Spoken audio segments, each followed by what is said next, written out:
ಓಂ ಶ್ರೀ ಗುರು ಬಸವಲಿಂಗಾಯ ನಮಃ.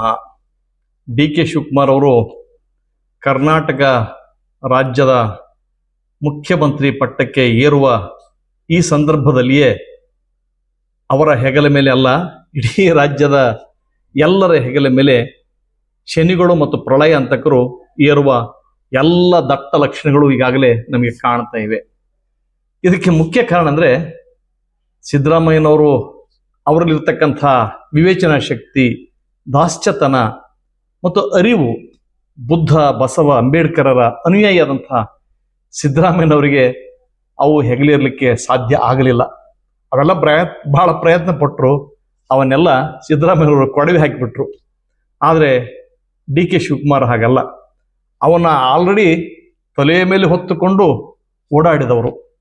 ಇಂಥವರ ರಾಜ್ಯದಲ್ಲಿ ಅವುಗಳಿಗೆ ಪುಷ್ಕಳವಾದ ಭೋಜನ ಖಂಡಿತವಾಗಿ ಸಿಗ್ತದೆ, ಅದರಲ್ಲಿ ಎರಡು ಮಾತುಗಳೇ ಇಲ್ಲ.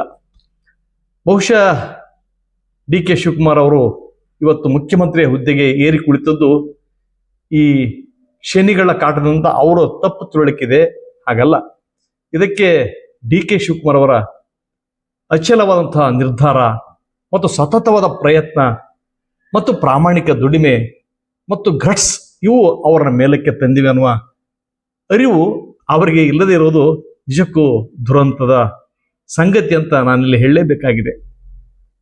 ಯಾವುದಕ್ಕಾಗಿ ಯಾವ ವ್ಯಕ್ತಿ ಪರಿಶ್ರಮ ಪಟ್ಟನೋ ಆ ಪರಿಶ್ರಮ ಪಟ್ಟ ವ್ಯಕ್ತಿಗೆ ಗೊತ್ತಿಲ್ಲ ನನ್ನ ಪರಿಶ್ರಮದ ಮೂಲಕ ಈ ಮುಖ್ಯಮಂತ್ರಿಯ ಕುರ್ಚಿ ಬಂದಿದೆ ಅಂತ. ಆದರೆ ಅವು ಶನಿಗಳು ಆಗಲೇ ಶುರು ಮಾಡಿವೆ. ಟಿವಿಯಲ್ಲಿ ಮಾಧ್ಯಮಗಳಿಗೂ ಮತ್ತು ಈ ಶನಿಗಳಿಗೂ ಬಿಡಲಾರದ ನಂಟವು. ಅದು ಒಳಗಡೆ ಮಾಧ್ಯಮದಲ್ಲಿ ಹೋದವನಿಗೆ ಮಾತ್ರ ಗೊತ್ತಿರುತ್ತದೆ ಅವರು ಯಾಕೆ ಜೊತೆಯಾಗಿರ್ತಾರೆ ಅಂತ. ಅದನ್ನ ಅರ್ಥ ಮಾಡಿಕೊಳ್ಳದಂತಹ ಬಹಳಷ್ಟು ಜನರು ಇವತ್ತು ಡಿ ಕೆ ಶಿವಕುಮಾರ್ ಅವರ ಈ ಮುಖ್ಯಮಂತ್ರಿಗೆ ಹುದ್ದೆಗೆ ಏರ್ಲಿಕ್ಕೆ ನಾನು ಕಾರಣ, ನೀನು ಕಾರಣ, ಆ ಗುರುಬಲ ಇಲ್ಲಿ ಹೋಯ್ತು, ಶನಿ ಬಲ ಆ ಕಡೆ ಬಂತು, ಶನಿ ಶುಕ್ರ ಈ ಕಡೆ ಹೋಯ್ತು, ಅವರು ಶುಕ್ರ ದೇಶ ಶುರುವಾಯಿತು, ಇಲ್ಲಿವರೆಗೂ ರಾಹು ಅವ್ರನ್ನ ಕಾಡ್ತಾ ಇದ್ದ, ರಾಹುವನ್ನ ನಾನು ಹಿಡಿದಿಟ್ಟಿದ್ದೇನೆ, ಏನು ಫೈಟಿಂಗ್ ಮಾಡಿ ಯುದ್ಧ ಮಾಡಿದಂಗೆ ಮಾಡ್ತಾವ್ರೆಲ್ಲ ನೋಡಿ. ಅಬ್ಬಾ, ಇವ್ರು ನೋಡೇ ಯಾರೋ ಒಬ್ರು ಪ್ರಳಯ ಅಂತಕ್ಕಂತ ಇಟ್ರು ಹೆಸರು ಅವ್ರನ್ನ. ಮತ್ತೆ ನಾಳೆ ಬರ್ತಾನಪ್ಪ, ನಮ್ಮ ನಡುವೆ ಇರ್ತಾನಪ್ಪ ಪ್ರಳಯಾಂತಕ, ದೇವರ ಹೆಸರ ಹೇಳಿ ನಮ್ಮನ್ನ ಲೂಟಿ ಮಾಡತಾ.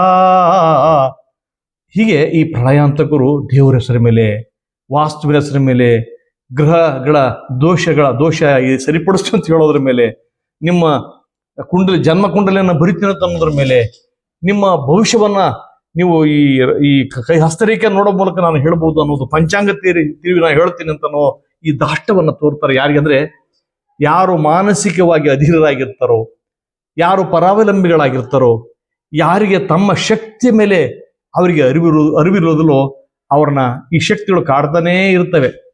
ಸಬಲನಾದ ವ್ಯಕ್ತಿಗೆ ಇವು ಯಾವ ಕಾಡ್ಲಿಕ್ಕೆ ಸಾಧ್ಯ ಇಲ್ಲ. ಆದ್ರಿಂದಲೇ ಸ್ವಾಮಿ ವಿವೇಕಾನಂದರು ಒಂದ್ ಕಡೆ ಹೇಳ್ತಾರೆ, ಯಾರಿಗೆ ತನ್ನ ಕೈಯನ್ನು ತೋರಿಸ್ಕೊಳ್ಬೇಕು, ಯಾರು ತನ್ನ ಭವಿಷ್ಯವನ್ನ ಇನ್ನೊಬ್ಬರಲ್ಲಿ ಕೇಳ್ಕೊಳ್ಬೇಕು, ಅಥವಾ ತನ್ನ ಗ್ರಹಗತಿ ಹೇಗಿದೆ ಅಂತ ತಿಳ್ಕೊಳ್ಬೇಕಂತ ಮನಸ್ಸಾಗ್ತದೋ ಆ ವ್ಯಕ್ತಿಯನ್ನ ನೀವು ಜರೂರಾಗಿ ಮಾನಸಿಕ ಆಸ್ಪತ್ರೆಗೆ ಕರೆದುಕೊಂಡು ಹೋಗಿ ಚಿಕಿತ್ಸೆ ಕೊಡಿಸಿ ಅಂತ ಹೇಳ್ತಾರೆ. ಇದು ಸತ್ಯ. ಈ ಸತ್ಯವನ್ನ ಅರ್ಥ ಮಾಡಿಕೊಳ್ಳುವ ಶಕ್ತಿ ಇವತ್ತಿನ ಬಹುತೇಕ ರಾಜಕಾರಣಿಗಳಿಗೆ ಇಲ್ಲ. ಮತ್ತು ನಮ್ಮ ಡಿ ಕೆ ಸಾಹೇಬರಿಗಂತೂ ಅದು ಇಲ್ಲ ಅಂತ ಅನ್ನೋದು ನಾನು ಹೇಳೋ ಅಗತ್ಯನೇ ಇಲ್ಲ. ಈಗಾಗಲೇ ಅವರನ್ನ ನೋಡಿ ಆಗಿದೆ. ಮೌನ ವಹಿಸಿದ್ರೆ ಮೌನನೇ ವಹಿಸ್ತಾರೆ, ಮಾತಾಡಿದ್ರೆ ಮಾತನಾಡ್ತಾರೆ. ಈ ಶಕ್ತಿ ಇವರಿಗೆ ಬರೋದು ತಮ್ಮಿಂದ ಅಲ್ಲ, ತಮ್ಮೊಳಗಡೆ ಅದ್ಭುತವಾದ ಶಕ್ತಿ ಇದೆ ಡಿ ಕೆ ಶಿವಕುಮಾರ್ ಅವರಿಗೆ. ಎಂಥದ್ದೋ ಒಂದು ಟ್ರಬಲ್, ಒಂದು ತೊಂದರೆಯ ಸಂದರ್ಭದಲ್ಲಿ ಅದನ್ನು ಮೆಟ್ಟಿಲ್ತಕ್ಕಂಥ ಎದೆಗಾರಿಕೆ ಅವರಲ್ಲಿದೆ. ಆದರೆ ಆ ಎದೆಗಾರಿಕೆ ಅವ್ರೇನು ತಿಳ್ಕೊಂಡಿದ್ದಾರೆ, ಯಾರೋ ಒಬ್ಬ ಅಜ್ಜಯ್ಯನ ಕಡೆಯಿಂದ ಬಂದಿದೆ, ಎಲ್ಲೋ ನೀರಲ್ಲಿ ಮುಳುಗೋದ್ರಿಂದ ಬಂದಿದೆ. ಅಲ್ಲಿ ಹೋಗಿ ಹೋಸಲ ಮುಳುಗಿ ಬಂದ್ರಲ್ಲ ನೀರಾಗಿ. ಬಹುಶಃ ಇವರು ಮುಖ್ಯಮಂತ್ರಿ ಆಗಿದ್ರೆ ಕರ್ನಾಟಕದ ನಮ್ಮೆಲ್ಲರೂ ಅಲ್ಲಿ ಮುಣಿಸಿ ಬರ್ತಿದ್ರು. ಇವರಿಗೂ ಆತ ನಾನು ಬಯೋಲಜಿಕಲ್ ಅಂತ ಹೇಳಲ್ಲ, ಅವ್ರಿಗೂ ಏನು ವ್ಯತ್ಯಾಸ ಇಲ್ಲ. ಇಬ್ರು ಒಂದೇ, ಪಕ್ಷ ಭಿನ್ನ ಆಗಿರ್ಬೋದು, ಧೋರಣೆಗಳು ಮಾತ್ರ ಒಂದೇ. ಯಾರಾದ್ರೇನಂತೆ ಪಾಪ ಅವರಿಗೆ ಮಾತ್ರ ಪುಷ್ಕಳವಾದ ಭೋಜನ ಸಿಗ್ತದೆ. ಇಲ್ಲಿ ಚಾಲೆಂಜ್ ಅಂದ್ರೆ ಲಿಂಗಾಯತರಿಗೆ ಮಾತ್ರ. ಯಾವ್ದಾದ್ರು ಬಸವ ಪ್ರಣೀತ ಲಿಂಗಾಯತರದರೋ ಡಿ ಕೆ ಶಿವಕುಮಾರ್ ಅವರ ರಾಜ್ಯದಲ್ಲಿ ಬದುಕಲಿಕ್ಕೆ ತುಂಬಾ ಕಷ್ಟ ಆಗ್ತದೆ. ಅವ್ರು ಹೆದರಾಗತ್ತಿಲ್ಲ. ಇಂಥ ಎಷ್ಟೆಷ್ಟೋ ಸಮಸ್ಯೆಗಳನ್ನ, ಸವಾಲುಗಳನ್ನ ಎದುರಿಸಿ ನಿಂತವರು. ಯಾಕಂದ್ರೆ ಅವರು ಬಸವ ಪ್ರಣೀತರು. ಕೊಲುವೆನೆಂಬ ಭಾಷೆ ದೇವನದಾದರೆ ಗೆಲುವೆನೆಂಬ ಭಾಷೆ ಭಕ್ತನದು.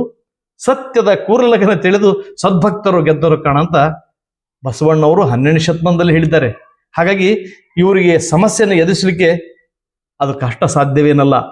ಆದರೆ ಎದುರಿಸುವಾಗ ಯಾವುದನ್ನ ಮೊದಲು, ಯಾವುದನ್ನ ನೆಕ್ಸ್ಟ್, ಮತ್ಯಾವುದು ಇನ್ನೊಂದು ಬಿಟ್ಟು ಅಂತ ಆಲೋಚನೆ ಮಾಡುವಂತಹ ಶಕ್ತಿ ಮಾತ್ರ ಇವತ್ತು ಲಿಂಗಾಯತರು ಬೆಳೆಸಿಕೊಳ್ಬೇಕಾಗಿದೆ. ಆ ಕಾರಣಕ್ಕಾಗಿ ಹೇಗಾದ್ರೂ ಮಾಡಿ ಈ ತತ್ವವನ್ನ, ಈ ಚಿಂತನೆಗಳನ್ನ, ಅಥವಾ ಈ ಜನಾಂಗವನ್ನ, ಈ ವಿಚಾರವನ್ನ ನಾಶ ಮಾಡ್ಬೇಕಂತ ಬಹಳಷ್ಟು ಜನ ತಹತ ಪಡ್ತಾ ಇದ್ದಾರೆ. ಆದ್ರೆ ಸತ್ವ ಇರ್ತಕ್ಕಂಥದ್ದು ಸತ್ತೋಗ್ಲಿಕ್ಕೆ ಸಾಧ್ಯನೇ ಇಲ್ಲ. ಸತ್ವ ಇತ್ತಿರ್ತಕ್ಕಂಥದ್ದು ಬೆಳೀತಾ ಬೆಳೀತಾ ಬೆಳೀತಾ ಬೆಳೀತಾ ಹೋಗ್ತದೆ ಹೊರತಾಗಿ ಸಾಯೋದಕ್ಕೆ ಅದ್ಯಾಕೆ ಸಾಧ್ಯ? ಸಾಯೋದಿಲ್ಲ. ಇದು ಬೆಳೀತಾ ಹೋಗಿ ಚಿವಿಟಿದಷ್ಟು ಚಿಗುರುವಂತ ಶಕ್ತಿ ಈ ಬಸವ ತತ್ವಕ್ಕೆ, ಶರಣ ವಿಚಾರಗಳಿಗೆ ಇದೆ ಅಂತ ನಾವು ಯಾರಾದ್ರೂ ಇವ್ರಿಗೆ ಹೇಳಬೇಕಾಗಿದೆ. ಯಾರಿಗೆ? ಡಿ ಕೆ ಶಿವಕುಮಾರ್ ಅವ್ರಿಗೆ. ಇಲ್ಲದೇ ಇದ್ರೆ ಯಾರೋ ಹೋಗಿ ಕಾಲಿಡೋದು ತಪ್ಪಾಯ್ತು ನಮ್ಮ ಅಂತ ಹೇಳಿ ಕೇಳಿಬಿಡ್ತಾರೆ. ತಪ್ಪಲ್ಲ. ನೋಡಿ, ಹೋದ ಸಲ ಸಿದ್ದರಾಮಯ್ಯನವರು ಇದ್ದಾಗ ಅವ್ರಿಗೆ ಬಹಳಷ್ಟು ಜನ ಮಾಧ್ಯಮದವರು, ಈ ಶಕುನಿಗಳು, ಈ ಪ್ರಳಯಾಂತಕರು, ಈ ಮನೆ ಮುರುಕರು ಹೋಗಿ ಅವ್ರಿಗೆ ನೀವು ಲಿಂಗಾಯತ ಧರ್ಮಕ್ಕೆ ಮಾನ್ಯತೆ ಕೊಡ್ಲಿ ಅಂತ ಶಿಫಾರಸು ಮಾಡಿದ ಸಲುವಾಗಿ ಸರ್ ನಿಮ್ಮ ಸೀಟ್ಗಳು ಬರಲ್ಲ ಅಂತ ಹೇಳಿದಾಗ ಅವರು ನಖಶಿಕಾಂತವಾಗಿ ಅದನ್ನ ವಿರೋಧಿಸಿದ್ರು. ಆ ಮಾತುಗಳನ್ನ ಇಲ್ಲ, ಹಾಗಲ್ಲ, ಅದು ತತ್ವ ಬೇರೆ ಇದೆ, ಆ ಚಿಂತನೆ ಬೇರೆ ಇದೆ, ಆ ಧರ್ಮದ ಬೇರೆ ಇದೆ ಅಂತ ಹೇಳಿದ್ರು. ಆದ್ರೆ ಇವರು ಡಿ ಕೆ ಶಿವಕುಮಾರ್ ಅವರು ಹೋಗಿ ಗಪ್ಪನ ಕಾಲಿಡ್ಕೊಂಡ್ರಲ್ಲ, ಹಂಗೆ ಕಾಲಿಡುವ ಪೈಕಿ ಸಿದ್ದರಾಮಯ್ಯನವರು ಆಗಿರ್ಲಿಲ್ಲ. ಈಗಲೂ ಕೂಡ ಕಾಲ ಮಿಂಚಿಲ್ಲ. ಮನುಷ್ಯ ಬದಲಾಗ್ಬೋದು, ವ್ಯಕ್ತಿ ಬದಲಾಗ್ಬೋದು. ನೋಡಿ, ಅವರು ಮನಸ್ಸು ಮಾಡಿದ್ರೆ ಅಬ್ಬರದ ರೀತಿಯಲ್ಲಿ ಮುಖ್ಯಮಂತ್ರಿಯ ಪಟ್ಟವನ್ನ ಏರಬಹುದಾಗಿತ್ತು. ಆದ್ರೆ ಅಬ್ಬರಗಳಿಂದ ದೂರ ಸರಿದು, ಆರ್ಭಟಗಳಿಂದ ದೂರ ಸರಿದು ತುಂಬಾ ಸರಳವಾಗಿ ಮಾಡ್ತಕ್ಕಂಥ, ಮುಖ್ಯಮಂತ್ರಿ ಪದವಿ ಸ್ವೀಕರಿಸ್ತಕ್ಕಂಥ ಡಿ ಕೆ ಶಿವಕುಮಾರ್ ಬದಲಾಗಬಾರ್ದೇಕೆ? ಅವರು ಆಲೋಚನೆ ಮಾಡಲಿ, ಅವರು ಚಿಂತನೆ ಮಾಡಲಿ. ಯಾವ ಮನುಷ್ಯ ಬದಲಾಗೋದಿಲ್ಲ ಅಂತ ಹೇಳಲಿಕ್ಕೆ ಸಾಧ್ಯವಿಲ್ಲ. ಇಂಥ ಸಂದರ್ಭದಲ್ಲೂ ಕೂಡ ನಾವು ಡಿ ಕೆ ಶಿವಕುಮಾರ್ ಅವರಿಂದ ಒಳ್ಳೆಯದನ್ನು ನಿರೀಕ್ಷೆ ಮಾಡೋಣ. ಈ ಶನಿಗಳು ಇವಿಲ್ಲ, ಈ ರಾಕ್ಷಸರಿದಲ್ಲ, ಈ ರಾಕ್ಷಸರು ಕೇವಲ ಡಿ ಕೆ ಶಿವಕುಮಾರ್ನವನಷ್ಟೇ ಮೆದುಳು ತಿಂತಾರೆ ಅಂತ ನೀವು ಭಾವಿಸಬೇಕಾಗಿಲ್ಲ. ಅವರ ಪ್ರತಿಯೊಂದು ಘಟನೆಯ ಸಂಗತಿಗಳಿಗೆ ಉಪ್ಪು ಖಾರ ಹಚ್ಚಿ ಈ ಮಾಧ್ಯಮದವರು ಹೇಳೋದಕ್ಕೆ, ಅವ್ರು ಬಂದು ವಕ್ಕರಿಸಿ ಅಲ್ಲಿ ಹೇಳಲಿಕ್ಕೆ ಜನಸಾಮಾನ್ಯರು ಮಾತ್ರ ಇದಕ್ಕೆ ಯಾರು ಪಿಗ್ಗಿ ಬೀಳಬಾರ್ದು, ಇದಕ್ಕೆ ಮೋಸ ಹೋಗಬಾರ್ದು. ಡಿ ಕೆ ಶಿವಕುಮಾರ್ ಮುಖ್ಯಮಂತ್ರಿ ಆದ್ರೆ ಏನಂತೆ, ಅವರಿಗೆ ಆ ವಿಷಯದ ಬಗ್ಗೆ ಅರಿವು ಅಷ್ಟೇ ಇದೆ, ಅಷ್ಟೇ. ಹಾಗಂತ ಎಲ್ಲರೂ ಅವರಿಂದ ಫಾಲೋ ಮಾಡೋಕ್ಕಾಗತ್ತಾ? ಸಾಧ್ಯ ಇಲ್ವಲ್ಲ. ಹಾಗಾಗಿ ಯಾರು ಕೂಡ ಜನಸಾಮಾನ್ಯರು ಯಾರು ಕೂಡ ಡಿ ಕೆ ಶಿವಕುಮಾರ್ ನಂಬಿಕೆಗಳ, ಅವರದ್ದು ವೈಯಕ್ತಿಕವಾದ ನಂಬಿಕೆಗಳು, ಆ ನಂಬಿಕೆ ಸಾರ್ವತ್ರಿಕ ನಂಬಿಕೆ ಅಲ್ಲ. ಇದನ್ನ ಪ್ರಶ್ನೆ ಮಾಡ್ತಕ್ಕಂಥ ಹಕ್ಕು ನಮಗೆ ಸಂವಿಧಾನ ಈಗಾಗಲೇ ಕೊಟ್ಟಿದೆ. ಆ ಚೌಕಟ್ಟಿನಲ್ಲಿ ಅವುಗಳನ್ನು ಪ್ರಶ್ನಿಸುತ್ತಾ, ಪ್ರಶ್ನೆ ಮಾಡಿಕಂತ ಯಾವಾಗ ಹೋಗ್ತೀವೋ ಅವತ್ತು ಸತ್ಯ ಹೊರಗಡೆ ಬರ್ತದೆ. ಪ್ರಶ್ನೆ ಮಾಡ್ಲಾದ್ರೆ ಸತ್ಯ ಹೊರಗೆ ಬರೋದಾದ್ರೆ ಹೀಗೆ? ಪ್ರಶ್ನೆಗಳಿಂದ ಜಗತ್ತು ತಾನೇ ಬೆಳೆದದ್ದು. ಜಗತ್ತು ಇಷ್ಟು ವಿಶಾಲವಾಗಿದೆ. ಜಗತ್ತಿನಲ್ಲಿ ವೈಜ್ಞಾನಿಕವಾದ ಎಲ್ಲ ಆವಿಷ್ಕಾರಗಳನ್ನು ನಾವು ಪಡಿತಾ ಇದ್ದೇವೆ. ಎಲ್ಲಿ? ಅವುಗಳಿಂದ ಪಂಚಾಂಗ ಹೇಳೋದ್ರಿಂದಲಾ? ಜ್ಯೋತಿಷ್ಯ ಕೇಳೋದ್ರಿಂದಲಾ? ಅಯ್ಯೋ, ಅವು ಯಾವ ಇಲ್ಲ ಕಣ್ರಿ. ದುಡಿಬೇಕು, ಸಂಶೋಧನೆ ಮಾಡಬೇಕು, ಚಿಂತನೆ ಮಾಡಬೇಕು, ಆಲೋಚನೆ ಮಾಡಬೇಕು. ಇನ್ನೊಬ್ಬರನ್ನ ಅನುಕರಿಸೋದಕ್ಕೆ ಈ ಮಿದುಳನ್ನು ನಮ್ಗೆ ಯಾರು ಕೊಟ್ಟಿಲ್ಲ.